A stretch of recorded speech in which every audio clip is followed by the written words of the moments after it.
ನಮಸ್ಕಾರ ವೀಕ್ಷಕ ಬಂಧುಗಳೇ. ಮುಜರಾಯಿ ಇಲಾಖೆಯಲ್ಲಿ ಕೆಲವು ಎ ಗ್ರೇಡ್ ದೇವಾಲಯಗಳಿಗೆ ವ್ಯವಸ್ಥಾಪನಾ ಸಮಿತಿ ಅಂತ ಜೋಡಿಸಿದೆ. ಸಾಮಾನ್ಯವಾಗಿ ವ್ಯವಸ್ಥಾಪನಾ ಸಮಿತಿ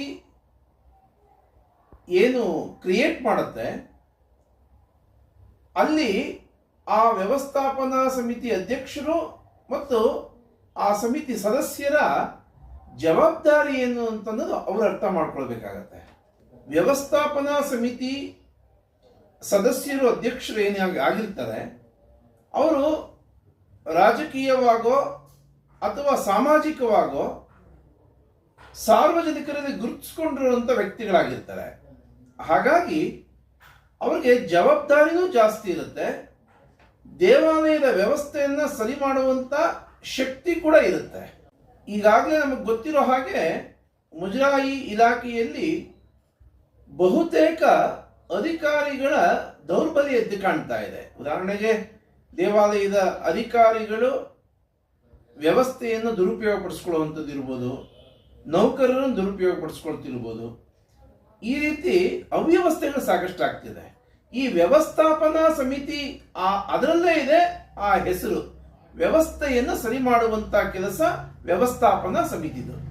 ಅದಕ್ಕೆ ಕೆಲವು ಉದಾಹರಣೆಗಳನ್ನ ನಿಮ್ಮ ಕಣ್ಮುಂದೆ ಇಡ್ತೀನಿ.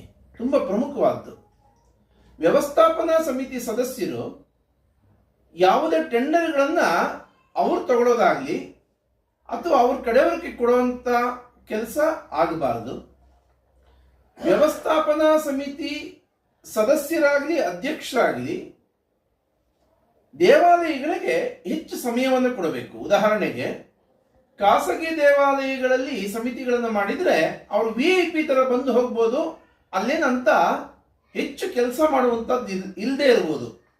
ಆದರೆ ಮುಜರಾಯಿ ಇಲಾಖೆಯಲ್ಲಿ ವ್ಯವಸ್ಥಾಪನಾ ಸಮಿತಿ ಸದಸ್ಯರು ಮತ್ತು ಅಧ್ಯಕ್ಷರದ್ದು ಪ್ರಮುಖ ಪಾತ್ರ ಇದೆ. ಉದಾಹರಣೆಗೆ, ದೇವಾಲಯದಲ್ಲಿ ಏನೇ ಒಂದು ಅವ್ಯವಸ್ಥೆ ಆಯಿತು, ದೇವಾಲಯಕ್ಕೆ ಅಡಚಣೆ ಆಗುವಂತ ಸ್ಥಿತಿ ಬಂದಾಗ ದೇವಾಲಯದ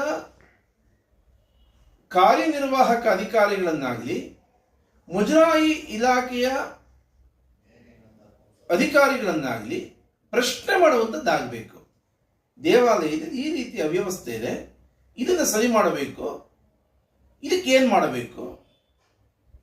ದೇವಾಲಯದ ವ್ಯವಸ್ಥೆಯ ಸಂಪೂರ್ಣ ಜವಾಬ್ದಾರಿ ಅಧ್ಯಕ್ಷರದಿರುತ್ತೆ, ವ್ಯವಸ್ಥಾಪನಾ ಸಮಿತಿ ಅಧ್ಯಕ್ಷರು. ಇಡೀ ರಾಜ್ಯದಲ್ಲಿ ಯಾವ ಯಾವ ಎ ಗ್ರೇಡ್ ದೇವಾಲಯಗಳಿಗೆ ವ್ಯವಸ್ಥಾಪನಾ ಸಮಿತಿಯನ್ನು ಜೋಡಿಸಿದೆ, ಬಹುತೇಕ ಸಮಿತಿಯ ಸದಸ್ಯರನ್ನ ಜನಪ್ರತಿನಿಧಿಗಳು ಅಥವಾ ಸಚಿವರು ಇದನ್ನು ಜೋಡಿಸಿರ್ತಾರೆ. ಉದಾಹರಣೆಗೆ, ನಮ್ಮ ಕಡೆಯವರು ಇಲ್ಲಿ ಸದಸ್ಯರಾಗಬೇಕು ಅಂತ ಅನ್ನೋದಿರುತ್ತೆ, ಏನೋ ಒಂದು ಸಂಬಂಧ ಚೆನ್ನಾಗಿರೋದ್ರಿಂದ ಜೋಡಿಸಿರ್ತಾರೆ. ಆದರೆ ಇದರಲ್ಲಿ ಒಂದು ತಿದ್ದುಕೊಳ್ಳುವಂತ ಕೆಲಸ ಇದೆ. ಉದಾಹರಣೆಗೆ, ಯಾವುದೋ ಜನಪ್ರತಿನಿಧಿ ನಮ್ಮನ್ನ ಇಲ್ಲಿ ಜೋಡಿಸಿದ್ದಾರೆ ಅಂದ ತಕ್ಷಣ ಆ ಸಚಿವರು ಹೇಳಿದ ಮಾತನ್ನ, ನಮ್ಮನ್ನು ಯಾರು ಈ ವ್ಯವಸ್ಥೆಗೆ ಜೋಡಿಸಿದ್ದಾರೆ ಅವ್ರು ಹೇಳಿದ್ದನ್ನೆಲ್ಲ ಒಪ್ಕೊಳ್ಬೇಕು ಅನ್ನೋದು ಇಲ್ಲ. ನಾವು ಶಾಂತವಾಗಿ ಯೋಚನೆ ಮಾಡಬೇಕು. ಸಚಿವರಾಗ್ಲಿ ಅಥವಾ ಜನಪ್ರತಿನಿಧಿ ಆಗಲಿ ಹೇಳಿದ್ದು ಸರಿ ಇದೆಯಾ ಅಂತ ನಮಗೆ ನಾವೇ ಅವಲೋಕನ ಮಾಡ್ಕೊಳ್ಬೇಕು, ಆಮೇಲೆ ಇಂಪ್ಲಿಮೆಂಟ್ ಮಾಡಬೇಕು.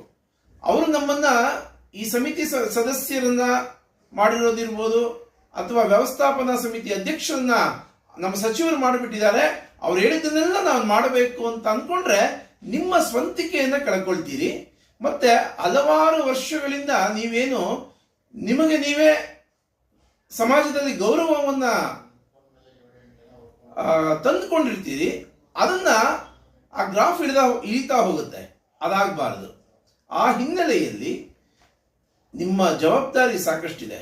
ಕಾರ್ಯನಿರ್ವಾಹಕ ಅಧಿಕಾರಿ ಏನು ಜವಾಬ್ದಾರಿ ಇದೆಯೋ ಅಷ್ಟೇ ಜವಾಬ್ದಾರಿ ವ್ಯವಸ್ಥಾಪನಾ ಸಮಿತಿ ಸದಸ್ಯರು ಮತ್ತು ಅಧ್ಯಕ್ಷರದಿದೆ.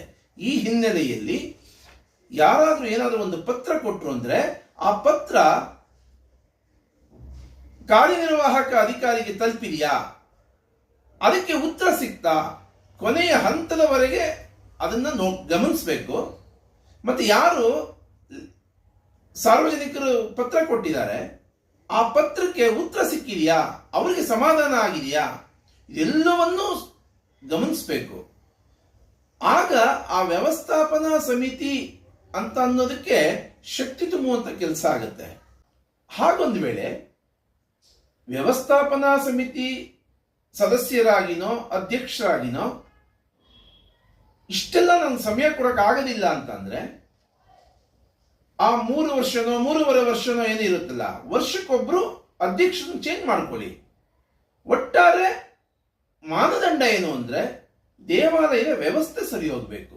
ಆ ಹಿನ್ನೆಲೆಯಲ್ಲಿ ಇಡೀ ರಾಜ್ಯದಲ್ಲಿ ಯಾವ ಯಾವ ದೇವಾಲಯಗಳಿಗೆ ವ್ಯವಸ್ಥಾಪನಾ ಸಮಿತಿ ಜೋಡಿಸಿದೆ ಅವರೆಲ್ಲರೂ ಇದನ್ನ ಒಂದ್ಸಲಿ ಅವಲೋಕನ ಮಾಡ್ಕೊಳ್ಬೇಕು. ಮುಜರಾಯಿ ಇಲಾಖೆಗೆ ಶಕ್ತಿ ತುಂಬುವಂತ ಕೆಲಸ ಮಾಡಬೇಕು ಅಂತ ತಮ್ಮ ಗಮನಕ್ಕೆ ತರ್ತಿದ್ದೀನಿ.